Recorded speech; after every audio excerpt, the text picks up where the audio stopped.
Okay, so you guys, so far we've worked with things called homogeneous equilibrium. So basically, all of the equations that we've worked with before, the states of matter have all been the same. So we've been working a lot with gases. We worked with some aqueous solutions. There's also something called a heterogeneous equilibrium. And basically, it's just a reaction that has a mixture of solids, liquids, gases, and aqueous things. So we could do some work to try and like calculate the concentration in the same units, which doesn't always happen with like gases and liquids and especially solids. But what we find is that whenever a pure solid or a pure liquid is involved in equilibrium, its concentration doesn't impact the equilibrium at all.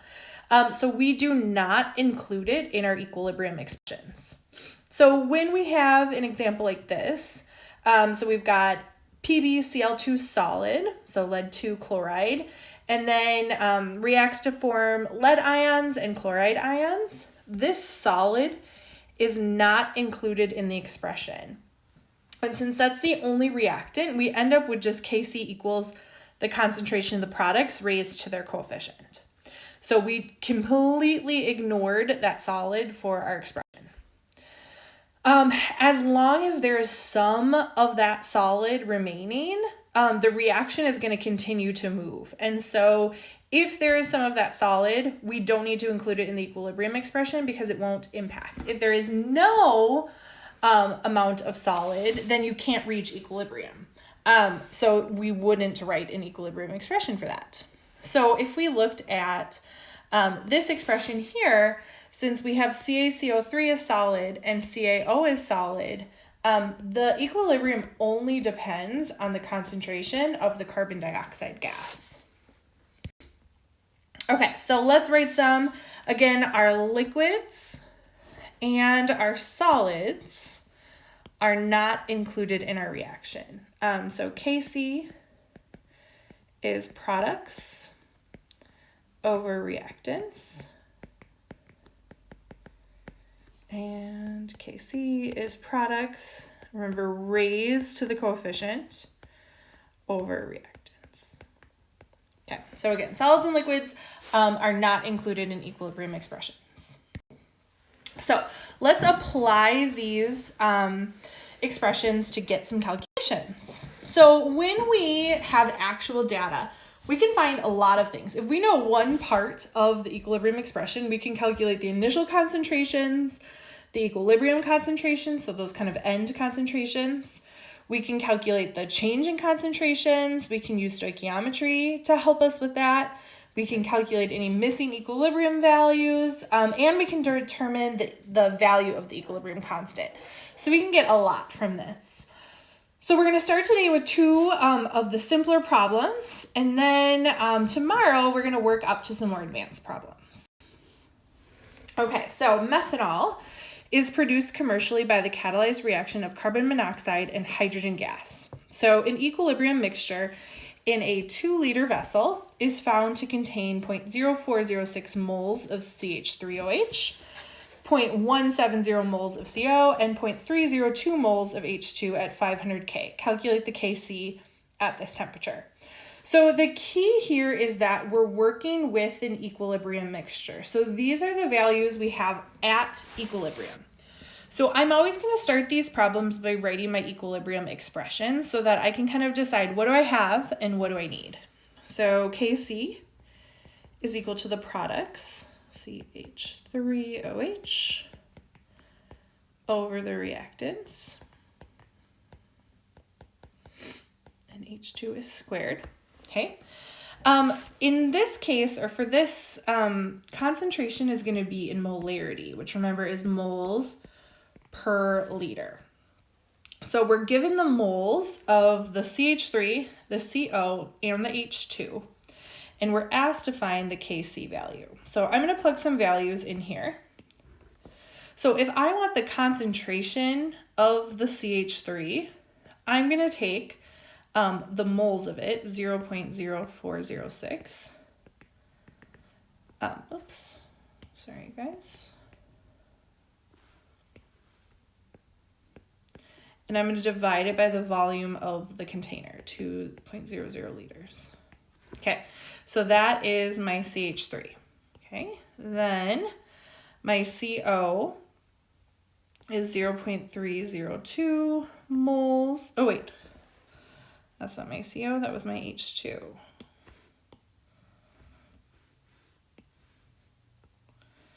Okay, so 0.170 moles of the CO.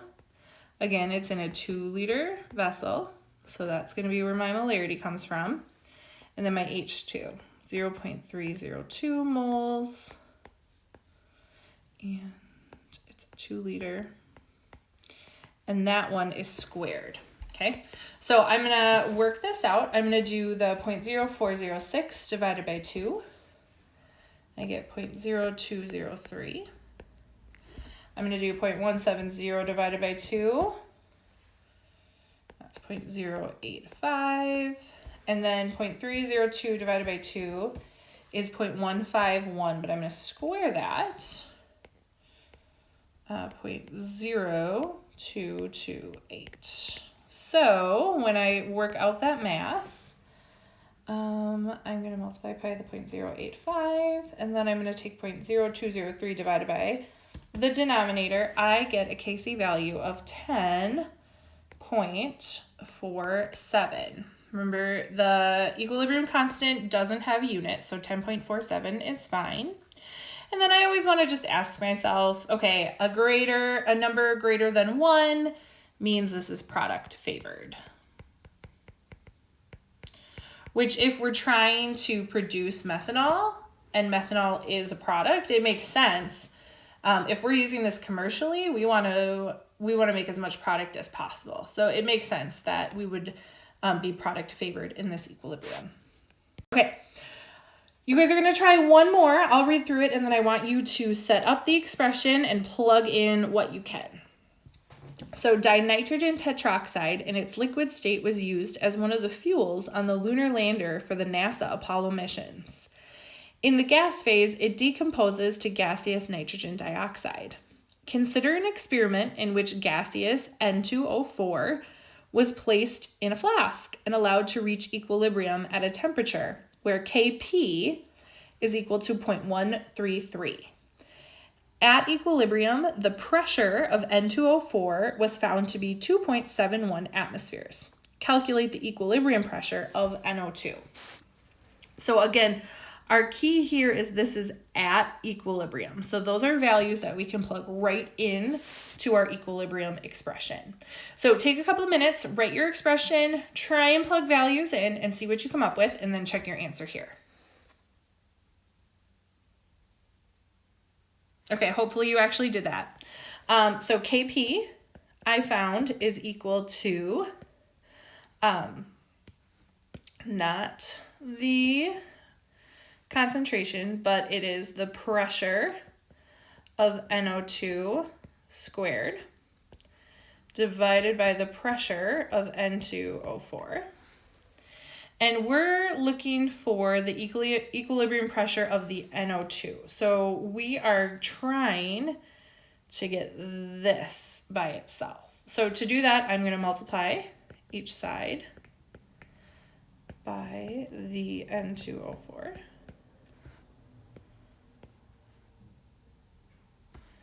We end up with Kp times the pressure of N2O4